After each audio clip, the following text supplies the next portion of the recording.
Halo Sobat Pembelajar, perkenalkan nama saya Yuli Eka Pratiwi dari Unit Kerja Balai Diklat Keuangan Malang.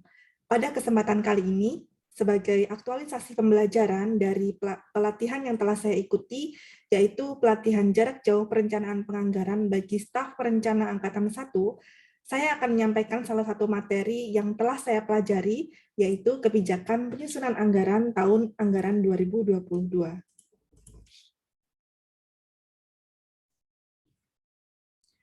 Pada kebijakan penyusunan anggaran tahun anggaran 2022, terdapat 6 materi. Yang pertama, kebijakan umum, kedua, resource forum, ketiga, kebijakan pengendalian dan pembatasan alokasi anggaran, keempat, harmonisasi pengalokasian anggaran, kelima, mekanisme penghitungan belanja pegawai dan belanja barang kebutuhan dasar perkantoran, dan keenam, antisipasi potensi permasalahan yang menjadi temuan. Pada kebijakan umum belanja Kementerian Lembaga, yang pertama, meningkatkan kualitas belanja yang lebih efisien, efektif, produktif, dan bermanfaat nyata bagi perekonomian dan kesejahteraan. Kedua, mendukung reformasi struktural di bidang pembangunan sumber daya manusia, khususnya di bidang kesehatan, pendidikan, dan perlindungan sosial. Ketiga, menyelesaikan pembangunan infrastruktur strategis yang terkait dengan pelayanan dasar dan mendukung produktivitas. Dan yang keempat, mendukung reformasi birokrasi dalam rangka pelayanan publik. Untuk kebijakan umum yang pertama, yaitu kebijakan belanja pegawai, alokasi belanja pegawai berdasarkan pada roadmap kebijakan pengelolaan SDM Kementerian Keuangan, yaitu kebijakan minus growth. Yang kedua, pengendalian belanja pegawai dengan tetap mempertahankan daya beli dan konsumsi aparatur negara. Yang ketiga, mendukung reformasi birokrasi sejalan dengan pola kerja baru yang lebih efisien dengan tetap mempertahankan produktivitas dan meningkatnya kualitas pelayanan kepada publik. Yang kedua, kebijakan belanja barang. Pertama, efisiensi belanja barang operasional dan belanja non-prioritas sejalan dengan pola kerja baru dan optimalisasi pemanfaatan IT. Yang kedua, penyediaan belanja pemeliharaan untuk menjaga nilai aset dengan efisien. Dan yang ketiga, pengendalian belanja barang terutama untuk pembatasan belanja birokrasi yang telah dilaksanakan tetap dilanjutkan di masa mendatang. Alokasi belanja birokrasi tahun anggaran 2022, masing-masing unit eselon 1 lingkup Kemenkyu mengacu pada realisasi tahun anggaran 2020 dengan batas toleransi kenaikan maksimal 10% atau disesuaikan dengan kebijakan DJA. Selanjutnya, kebijakan umum untuk belanja modal. Yang pertama, pemenuhan belanja modal kontrak tahun jamak di tahun anggaran 2022. Yang kedua, melanjutkan kegiatan yang tertunda secara selektif tahun anggaran 2021. Ketiga, pemenuhan belanja modal untuk penyelesaian konstruksi dalam pengerjaan atau KDP dan kebutuhan prioritas lainnya di tahun anggaran 2022, TIK, inisiatif strategis, dan lain-lain. Dan yang terakhir, kesesuaian dengan Renja KL. Alokasi anggaran dan target volume serta indikator kinerja dalam RKKL sesuai dengan alokasi anggaran dan sasaran kinerja dalam Renja Kementerian Keuangan. Apabila terdapat perbedaan, harus diberikan penjelasan terkait hal tersebut. Yang kedua, menjamin kelayakan anggaran dan kaidah perencanaan penganggaran. Dan yang ketiga, penyusunan RKKL memperhatikan hasil penelitian Rocan-Q serta review Ijen tahun sebelumnya. Untuk yang kedua adalah Resource Forum. Ketentuan Resource Forum terdapat pada SE 6 MK.1/2016 tentang tata cara pelaksanaan Resource Forum dalam rangka penyusunan rencana kerja Kementerian Keuangan.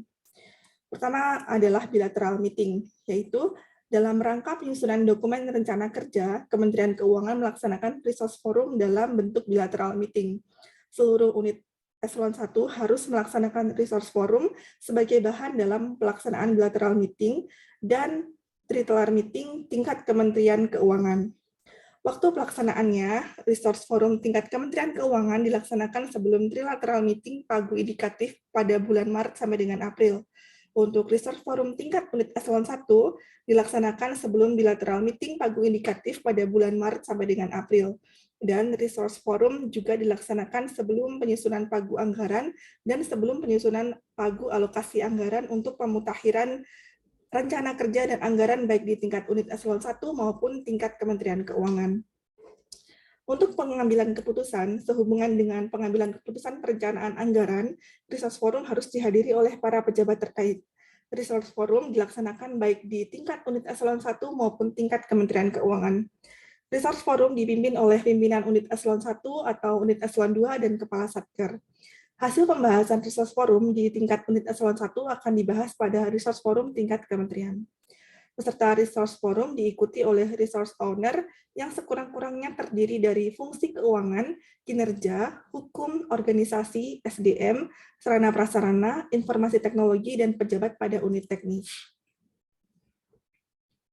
Yang ketiga adalah kegiatan pengendalian dan pembatasan alokasi anggaran. Untuk yang pertama, efisiensi belanja birokrasi. Alokasi belanja birokrasi tahun anggaran 2022 menggunakan pendekatan baru atau new protokol dengan mengacu pada realisasi tahun anggaran 2020 dengan batas toleransi kenaikan maksimal 10%.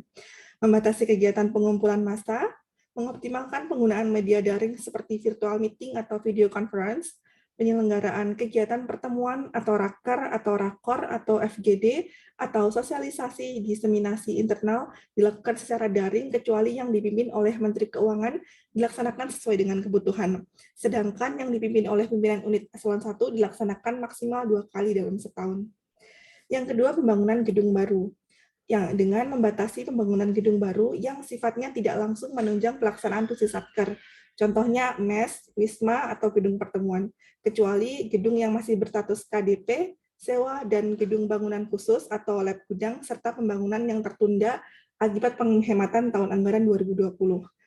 Yang kedua, renovasi gedung kantor untuk mendukung program Flexible Working Space atau FWS atau Activity Based Workplace atau ABW atau coworking space dan satellite office dihentikan terlebih dahulu pada tahun 2022. Yang ketiga, pembatasan pengadaan kendaraan bermotor.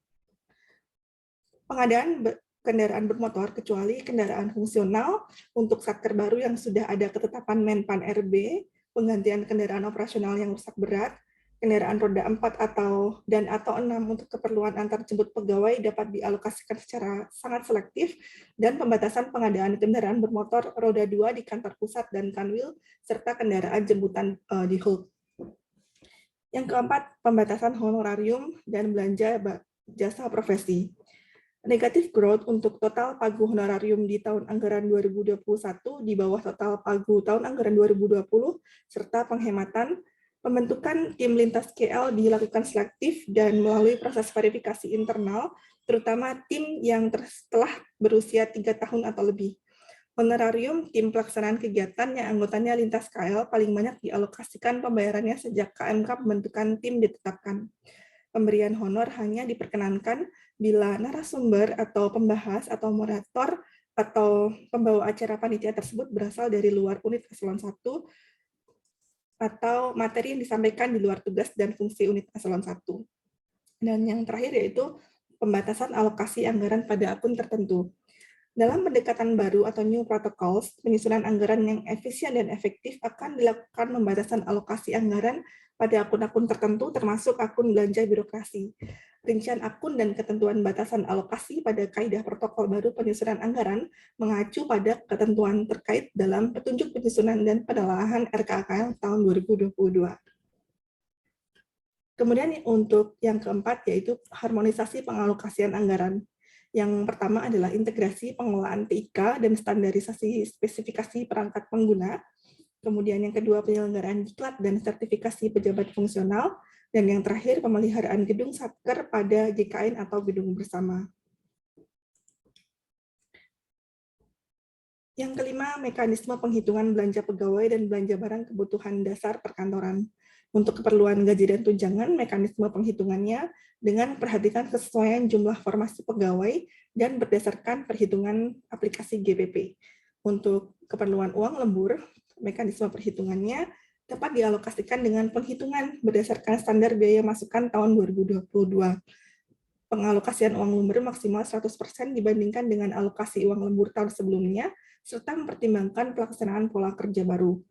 Khusus untuk satker baru dapat mengalokasikan uang lembur dengan menghitungan tiap pegawai maksimal 16 jam per bulan. Untuk keperluan operasional pemeliharaan, mekanisme penghitungannya mengacu pada SBM tahun 2021. Untuk keperluan langganan daya dan jasa, mekanisme penghitungannya berdasarkan data realisasi tahun anggaran sebelumnya dan rencana kenaikan tarif atau penambahan aset. Keperluan belanja sewa dengan mengacu pada SPM tahun 2022. Untuk keperluan pemeliharaan kantor mengacu berdasarkan kondisi aset, volume, dan mengacu pada SPM tahun 2021. Serta yang terakhir, keperluan operasional perkantoran, operasional kantor mengacu pada SBM tahun 2021. Yang terakhir yaitu antisipasi potensi temuan laporan keuangan dengan memperhatikan kaidah nilai satuan kapitalisasi belanja modal, penggunaan akun persediaan, dan konsolidasi pengadaan barang dan atau jasa sejenis.